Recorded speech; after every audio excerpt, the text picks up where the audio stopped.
Hello, അസ്സലാമു അലൈക്കും. ഇന്ന് നമ്മൾ പരിചയപ്പെടാൻ പോകുന്നത് ഒരു സ്പൈസി കിടിലൻ കൊഴുക്കട്ടയാണ്. കക്കയിറച്ചി കൊണ്ടുള്ള കൊഴുക്കട്ട. എന്താ വെറൈറ്റി അല്ലേ? ഇതിന് നമുക്ക് ആദ്യം വേണ്ടത് കക്കയിറച്ചിയാണ്. 1/2 കിലോ കഴുകി വൃത്തിയാക്കി നന്നായി വെള്ളം ഡ്രെയിൻ ചെയ്തത്.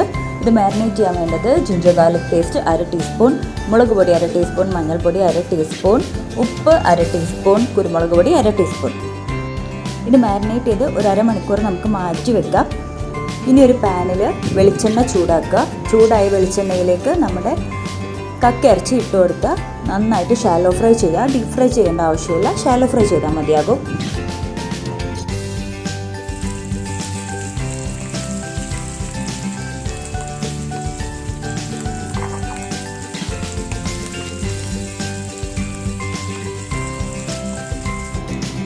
ഫ്രൈ ചെയ്ത കക്കയിറച്ചി റെഡി ആയിട്ടുണ്ട്.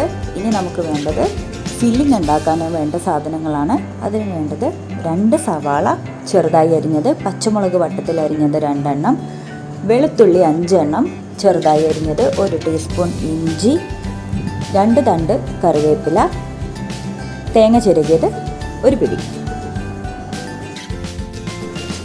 ഇനി നമ്മൾ കക്ക പൊരിച്ചെടുത്ത അതേ എണ്ണയിൽ തന്നെയാണ് ഫില്ലിംഗ് ഉണ്ടാക്കുന്നത്. അതിൽ നമുക്ക് ആദ്യം തന്നെ ഇഞ്ചി വെളുത്തുള്ളി ഇട്ടിട്ട് നന്നായിട്ട് പച്ചമണം മാറുന്നത് വരെ നന്നായി വാട്ടിയെടുക്കാം.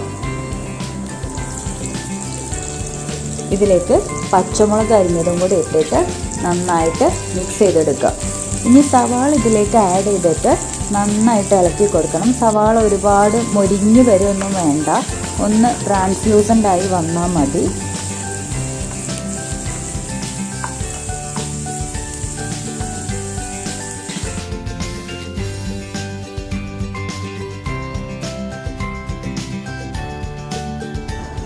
ഇനി ഇതിലേക്ക് നമുക്ക് പൊടികൾ ഇട്ട് കൊടുക്കാം. ഉപ്പ് 1/2 ടീസ്പൂൺ, മഞ്ഞൾപ്പൊടി 1/2 ടീസ്പൂൺ, കുരുമുളക് പൊടി 1/2 ടീസ്പൂൺ. ഇത് എല്ലാം ഇട്ടിട്ട് ഒന്നും കൂടെ നന്നായിട്ട് മിക്സ് ചെയ്യണം. കുറച്ച് നേരം ഇളക്കണം. മസാലയുടെ പച്ചമണം മാറുന്നത് വരെ ഇളക്കാം. ഇതിപ്പോൾ നമ്മുടെ മസാല റെഡി ആയിട്ടുണ്ട്. ഇനി ഇതിലേക്ക് നമ്മൾ പൊരിച്ച് വെച്ചിരിക്കുന്ന കക്കയിറച്ചി ചേർത്ത് കൊടുക്കാം. നന്നായിട്ട് ഇളക്കി മിക്സ് ചെയ്തതിന് ശേഷം തേങ്ങ ചിരകിയതും ചേർത്തിട്ട് ഇളക്കി വെച്ചാൽ നമ്മുടെ ഫില്ലിങ് റെഡി.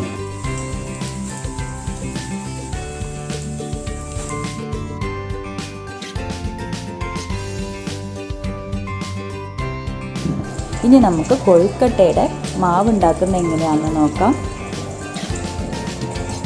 കൊഴുക്കട്ടയുടെ മാവിന് വേണ്ടി ഞാൻ ഇവിടെ എടുത്തിരിക്കുന്നത് 1.5 കപ്പ്, അതായത് മിൽക്ക് മെയ്ഡിൻ്റെ ടിന്നിലാണ് 1.5 കപ്പ് എടുത്തിരിക്കുന്നത് അരിപ്പൊടി. പിന്നെ അതിലേക്ക് 2 കപ്പ് വെള്ളം തിളപ്പിച്ചിട്ട് ഉപ്പിട്ട് തിളപ്പിച്ച വെള്ളം കുറേശ്ശെയായി ചേർത്തിട്ട് ഇളക്കി കൊടുക്കുക.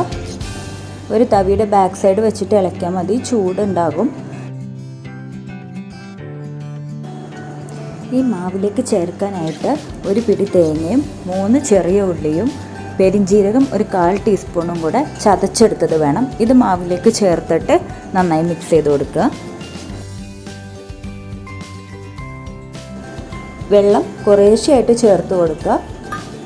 നന്നായിട്ട് കുഴച്ചെടുക്കുക. നമ്മൾ പത്തിരിക്കൊക്കെ കുഴക്കുന്ന പോലെ നല്ല സോഫ്റ്റായിട്ട് ഒട്ടിപ്പിടിക്കാത്ത രീതിയിൽ നന്നായിട്ട് കുഴച്ചെടുക്കുക.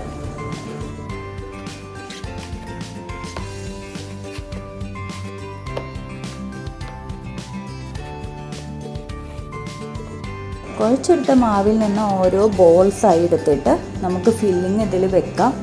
ഇപ്പോൾ ഇത് ഉണ്ടാക്കുമ്പോൾ എന്ത് കൊഴുക്കട്ട ഉണ്ടാക്കുമ്പോഴാണെങ്കിലും അല്ലെങ്കിൽ അട ഉണ്ടാക്കുമ്പോഴാണെങ്കിലും ശ്രദ്ധിക്കേണ്ട ഒരു കാര്യം എന്ന് വെച്ചാൽ ഓവർ ഫില്ല് ചെയ്യരുത്. ഓവർ ഫില്ല് ചെയ്താൽ പിന്നെ നമ്മൾ ഇത് അടച്ച് ബോളാകും, ഉരുട്ടുമ്പോൾ വിള്ളലുകൾ വരും പുറത്ത്. അപ്പോൾ നമ്മൾ സ്റ്റീം ചെയ്യുമ്പോൾ ലീക്ക് വരും.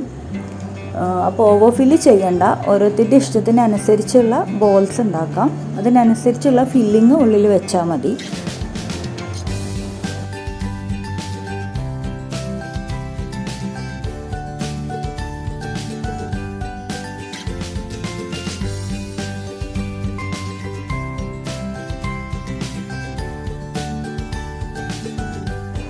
ഇപ്പോൾ ഈ നമ്മളെടുത്ത മാവ് വെച്ചിട്ട് ഏകദേശം ഒരു 15-16 ബോൾസ് ഈ സൈസിലുള്ളത് നമുക്ക് ഉണ്ടാക്കാൻ പറ്റും. ഇനി ഇത് നമ്മൾ സ്റ്റീം ചെയ്യാണ്. സ്റ്റീം ചെയ്തെടുക്കുക. ഒരു 5 മുതൽ 7 മിനിറ്റ് വരെ മതിയാകും ആവി കൊള്ളേണ്ട. കാരണം എല്ലാം കുക്ക്ഡ് സാധനങ്ങളാണല്ലോ, പുറത്താണെങ്കിലും അകത്താണെങ്കിലും എല്ലാം കുക്ക്ഡാണ്. നമ്മുടെ കൊഴുക്കട്ട റെഡി ആയിട്ടുണ്ട്. ഇതാ കണ്ടില്ലേ, നല്ല സ്പൈസി ആയിട്ടുള്ള അടിപൊളി കക്കിയിറച്ചി കൊണ്ടുള്ള കൊഴുക്കട്ട. എല്ലാവരും ട്രൈ ചെയ്ത് നോക്കാം. ഇഫ്താർ സ്നാക്കായിട്ട് നിങ്ങൾക്ക് ട്രൈ ചെയ്യാം. നല്ല ടേസ്റ്റാണ്. എല്ലാവരും ട്രൈ ചെയ്ത് നോക്കാം. നിങ്ങൾക്ക് ഇഷ്ടപ്പെട്ടെങ്കിൽ ലൈക്ക് ബട്ടൺ പ്രസ് ചെയ്യുക. എൻ്റെ ചാനൽ ഇതുവരെ സബ്സ്ക്രൈബ് ചെയ്യാത്തവർ സബ്സ്ക്രൈബ് ചെയ്യുക. പുതിയ റെസിപ്പികളുമായി ഞാൻ വീണ്ടും വരുന്നതായിരിക്കും. Bye, take care.